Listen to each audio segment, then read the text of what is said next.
You are lying in bed. The house is shrouded in darkness, and the only sound is the hum of the refrigerator in the kitchen. You roll onto your left side, then your right. You listen. You trace your fingers across your belly. You eat a small piece of chocolate. You drink a glass of freezing water. 20 minutes pass. Then 40. Then an hour and a half. Nothing. Your baby, who just last night seemed determined to join the Olympic martial arts team from inside your uterus, has suddenly stopped moving entirely. They haven't changed position. They don't respond to your taps. And in that dizzying silence, the panic begins to rise in your chest. Your heart beats so hard you think the baby must be able to hear it.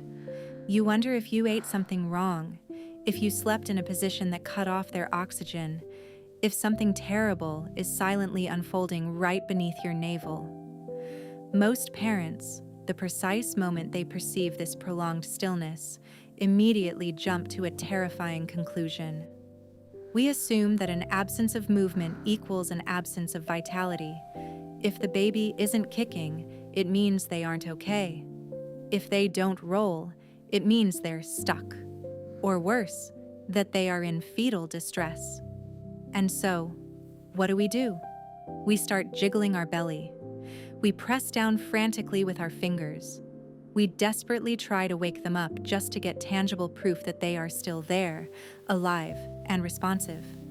But the truth about what is actually happening during that agonizing window, while you are paralyzed by terror, is actually one of the most staggering and counterintuitive neurological phenomena in human biology. Here is what your baby is really doing during that moment of absolute stillness. In 2018, a team of neuroscientists at University College London, specializing in fetal brain development, conducted a revolutionary study. They used ultra-fast functional magnetic resonance imaging, fMRI, on fetuses in their third trimester. They didn't want to see what happens when babies move. They wanted to understand what on earth happens inside the fetal brain when they are in decisive, profound, absolute stillness for periods exceeding the standard 60 minutes. What they discovered literally upended prenatal science. During those grueling hours of total motor silence, the fetal brainwave trace was not turned off or hibernating. On the contrary, the fetal brain was engulfed in electrical storms of unprecedented violence and intensity. The physical immobility was actually a surgical biohack. The baby was diverting up to 90% of its massive energy expenditure away from peripheral muscles and directly into the forming white matter of its brain.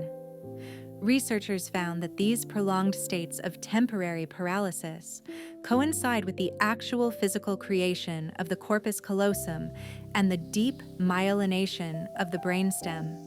In other words, when your baby suddenly stops changing positions and curls up into total oblivion, it isn't because they are weak. It's because they are shutting off the external engine so they can install the primary operating system of their mind. To understand why evolution mandates this chilling silence, we have to look back roughly 50 million years. A mother's womb is not a calming spa. It is the most extreme biomechanical assembly line in the universe. Building billions of synapses from scratch requires a simply staggering amount of glucose and ATP, cellular energy. If the fetus continued to move, kick, and shake the amniotic fluid receptors constantly, they would burn through all the energy required to form the prefrontal cortex, the exact area of the brain that will one day allow them to feel empathy, solve complex problems, and regulate their emotional impulses. But it's not just a matter of saving energy. During these phases, which neuroscientists term quiet sleep and active quiet focus, the fetus paralyzes its movements to enter an ultra-deep REM phase. In these quiet moments, their tiny optic nerves fire up. Even though they are in the pitch black of the maternal womb, their visual cortices light up aggressively on an fMRI. The baby is literally learning to see without using its eyes. It is wiring the neural connections that will one day allow it to look up and recognize your smile. If the baby were moving, this delicate wiring would be disrupted by the somatosensory noise of its own body crashing against the uterine wall. The stillness is mandatory to isolate the delicate neural signal. So, the next time you are lying in the dark, silently begging your womb to grant you even the tiniest, softest little kick just to reassure you, stop for a second. You are not experiencing a lack of connection. You are acting as the passive container for the miracle of neural architecture. The uterus you provide, the safety your body has manifested for them, is so perfect and unassailable that your baby feels safe enough to drop their peripheral defenses. They disconnect their muscles and surrender to the most vulnerable work of all, building a brain that will one day know how to love. You need to stop seeing their stillness as a threat and start seeing it as the greatest act of profound biological trust that exists. But now I have to tell you the part that researchers describe as the riskiest aspect of our common reactions. When the baby enters these deep, precious phases of neural silence, our anxiety often drives us to intervene. We pat our bellies hard.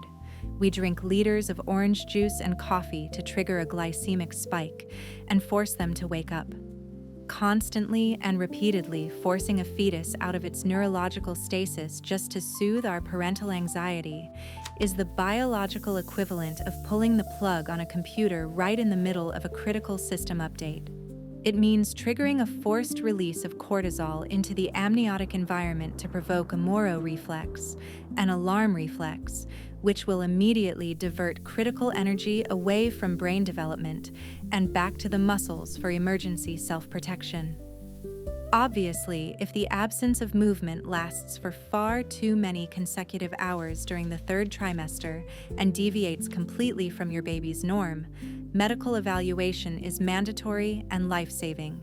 But those standard 60 to 90-minute gaps of deafening silence shouldn't cause your fingers to disrupt the system. Stillness is not absence. It is the most majestic and complex form of architectural presence. The next time your child vanishes from the radar for an hour and you feel the uncontrollable urge to wake them, take a deep breath. Rest your hand gently on your belly without moving it. Let them work in peace in the dark of their primordial workshop. Because in that exact moment, the silence is building the logical mind of the child you will soon meet. If this revelation changed the way you will experience your next panicked moment in the dark of your room, subscribe to the channel. In the next video, we will explain exactly why your baby's dopamine receptors are literally molded by the specific sound of your partner's voice speaking through your belly. See you there.